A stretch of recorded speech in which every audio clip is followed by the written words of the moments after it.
Slavery was abolished in Jamaica in 1834, but the British government, not wanting to let all the slaves free at once and essentially cause economic ruin for the agricultural sector of Jamaica, they decided to force all the slaves here in Jamaica into a 4-year apprenticeship, a form of like slavery light, diet slavery, maybe we'll call it. But they knew they couldn't do that forever. The plantation owners, the business owners, they needed to find laborers who would be willing to work, willing to take care of the crops, and as you may have guessed, the former slaves had no interest in working for their masters. So the British government had to get creative. Where could they find laborers that would want to come to Jamaica, work in the fields, and tend to the plantations? So the British government decides that their best chance for bringing somewhat cheap labor to Jamaica to tend to the plantations, to try to turn the agricultural sector around, was to bring people from all over Europe right here to Jamaica. Well, a large amount of people from both Ireland and Scotland came to Jamaica, but 300 Germans came to where we are today in a place called Seaford. In 1833, the London Parliament declared all slaves free, with a transitional apprenticeship lasting until 1838. The sugar and coffee planters, facing economic ruin, sought immigrants from Europe who would serve as model families and farmers for the black people.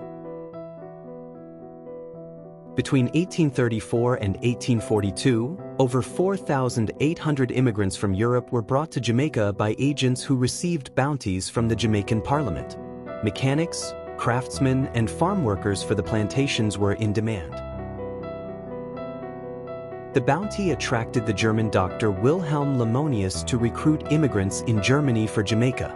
Lemonius had served in the Prussian army and, after his discharge, moved via England to Jamaica, where he settled as a doctor on an estate he called Stettin.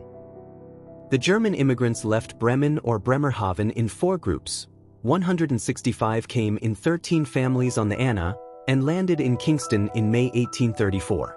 Their first settlement, New Brunswick, was a failure, and most escaped from the jungle to Kingston or were recruited by the police in Clarendon. 506 came on the Olbers and landed in Port Royal in December 1834.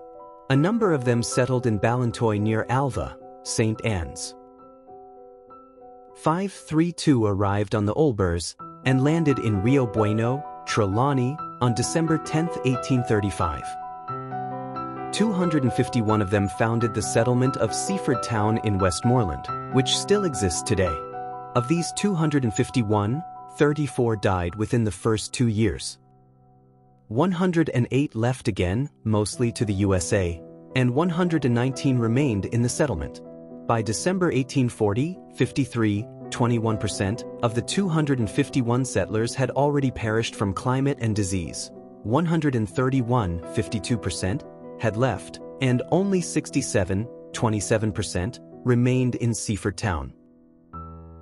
107 landed in December 1838 with Elizabeth, and probably came mostly from Lower Germany, Franconia, and the Rhone. What generation are you? Did your parents and grandparents live here? Grandparents come from Germany. Your grandparents came from Germany. My father all his life, he was right on this whole of this property. And how many Germans do you think are left, or descendants of Germans left here in Seaford? Not much, you know. Not much anymore. Not much.